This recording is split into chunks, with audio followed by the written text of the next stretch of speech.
ये हमारे गैर सरकारी विद्यालयों का एक बहुत बड़ा आंदोलन है। हम सरकार को चेताने के लिए आज एकत्रित हुए हैं। माननीय जिला कलेक्टर महोदय को ये आज चेतावनी देने के लिए एकत्रित हुए हैं कि आप ये प्राइवेट स्कूलों को कमजोर मत समझिए। हम लोग आपके सरकार का कंधे से कंधे मिलाकर काम करते हैं।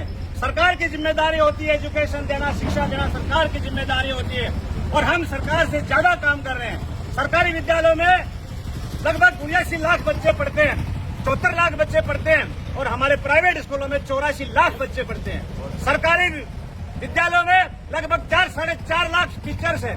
हमारे प्राइवेट स्कूलों में लगभग 10 लाख कर्मचारी है। हम इतने लोगों को रोजगार दे रहे हैं, उसके बाद भी सरकार हमारा दमन कर रही है।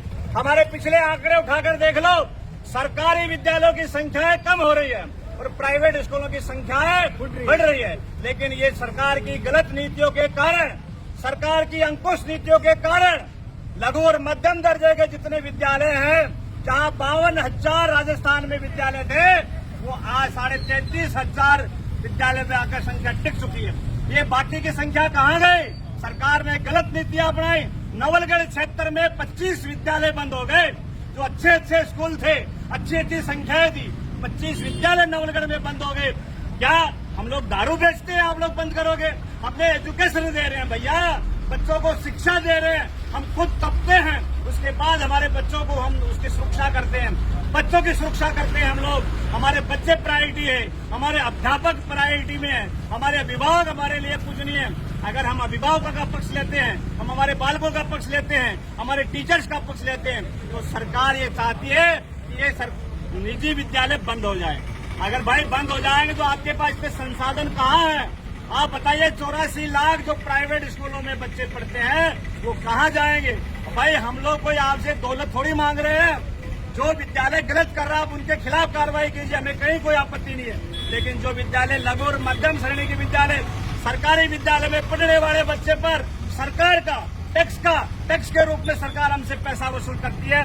70,000 रुपया सरकारी विद्यालय में पढ़ने वाले एक बच्चे पर खर्चा आता है सरकार का। वो पैसा कहाँ से आता है? वो जनता का पैसा है, वो हमारा और आपका टैक्स का पैसा है। 70,000 रुपया सरकारी विद्यालय में पढ़ने वाले बच्चे का खर्चा आता है। प्राइवेट स्कूल में पढ़ने वाले का बच्चे का 10, 15, 20 हजार रुपए का खर्चा आता है। उसके बाद भी सरकार आरटी का पैसा नहीं देती है। वो गरीब विद्यार्थियों के साथ सरकार अन्याय कर रही है। प्राइवेट स्कूल वाले गरीब बच्चों को पढ़ाने के लिए तत्पर है, लेकिन हमारा 2-2 साल का, 3-3 साल का पैसा अभी तक अटका पड़ा है। सरकार देना ही नहीं चाहती है। सरकार सारे काम टाइम पे करवाना चाहती है, लेकिन पैसा 2-2, 3-3 साल से अटका पड़ा है। ये प्राइवेट स्कूलें बंद हो जाएगी तो ये बच्चे जाएंगे कहाँ? सरकार के पास इतने क्या संसाधन है क्या कि सरकार उन बच्चों को बिठा सके? हमने तो ये संकल्प कर लिया है, हम हमारे बच्चों के लिए, हम हमारे अभिभावकों के लिए, हम हमारे टीचर्स के लिए हम जिएंगे। उनके लिए हमने इतने बड़े कर्जा ले लेकर हमने बिल्डिंगें बनाई है।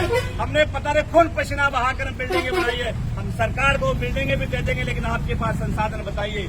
इसलिए सरकार से निवेदन करना चाहते हैं, विनती करना चाहते हैं कि सरकार इस मामले में चेत जाए।